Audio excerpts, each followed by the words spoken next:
Bonjour les enfants, bonjour Julie, bonjour Sam, bonjour Pablo. Celui qui conduit un camion, c'est un camionneur ou une camionneuse, un routier ou une routière selon le mot de son choix.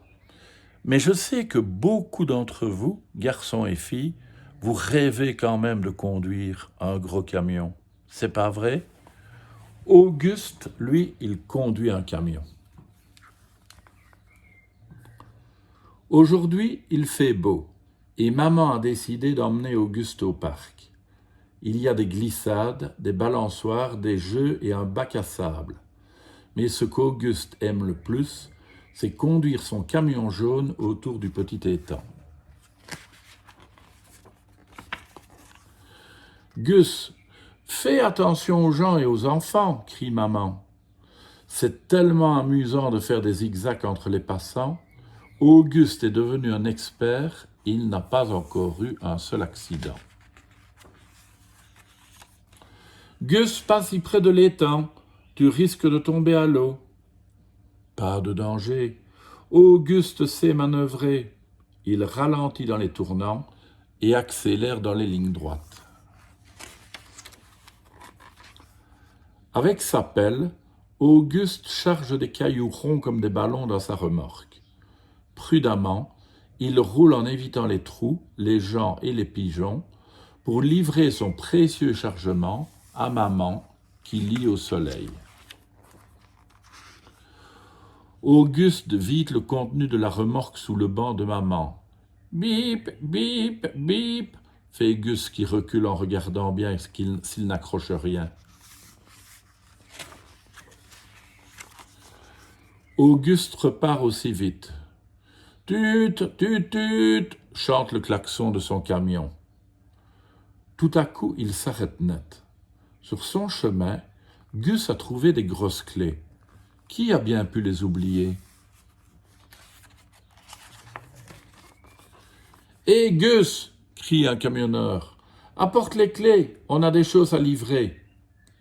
Gus arrive en courant. Avec sa casquette et sa salopette, il ressemble à un véritable routier. Gus, dit le camionneur, c'est toi le pro, tu vas diriger la manœuvre.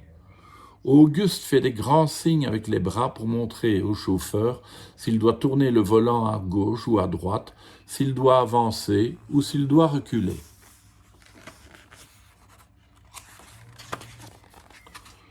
Parfait, mon Gus. Maintenant, il va falloir décharger.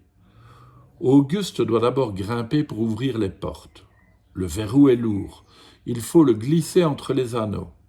Ensuite, il faut tirer les panneaux qui grincent comme des portes de château. L'intérieur de la remorque est rempli de caisses de fruits. Ça sent bon les fraises. On se croirait dans un pot de confiture géant, se dit Auguste. Mais il n'a pas le temps de goûter aux délicieux fruits parfumés. Il a du travail. Auguste se met aux commandes du chariot élévateur et empile les boîtes comme des blocs. Il faut faire attention de ne pas mettre trop de caisses les unes sur les autres, sinon elles peuvent tomber et faire une drôle de marmelade. La remorque est maintenant vide. Il est temps de repartir. Mais avant, Gus doit vérifier la pression des pneus. À l'aide d'un gros marteau, il frappe sur chaque roue. Toc, toc, toc. Ça fait un drôle de bruit. Les pneus sont bien gonflés. Le chauffeur est fatigué. « À ton tour de prendre le volant, dit-il. Moi, je tiendrai la carte. » Auguste s'installe à la place du conducteur. Il ajuste le siège, règle la hauteur du volant, place les rétroviseurs et vérifie sur le tableau de bord si tous les cadrans fonctionnent. Du haut de son camion, Auguste surplombe la circulation. « Gus, tu vas prendre la prochaine sortie, dit le chauffeur. Le clignotant fait tic-tac, tic-tac, comme la vieille horloge de grand-mamie. Auguste s'arrête devant une usine de chocolat. Il a faim et son estomac fait glou-glou. Voilà, dit le camionneur, ta journée est finie. Tu peux maintenant aller te régaler. Auguste rend les clés à son nouvel ami. Gus, Gus, appelle maman. Tu veux un morceau de chocolat? Auguste arrive en courant.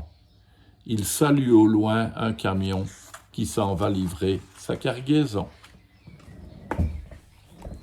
C'est un beau métier, routier, et pensez quand même que c'est grâce à eux que vous trouvez tous les produits dans les magasins, etc. Beaucoup d'entre eux travaillent la nuit pour approvisionner les magasins pour que vous puissiez aller acheter du chocolat ou des fruits. À demain les enfants.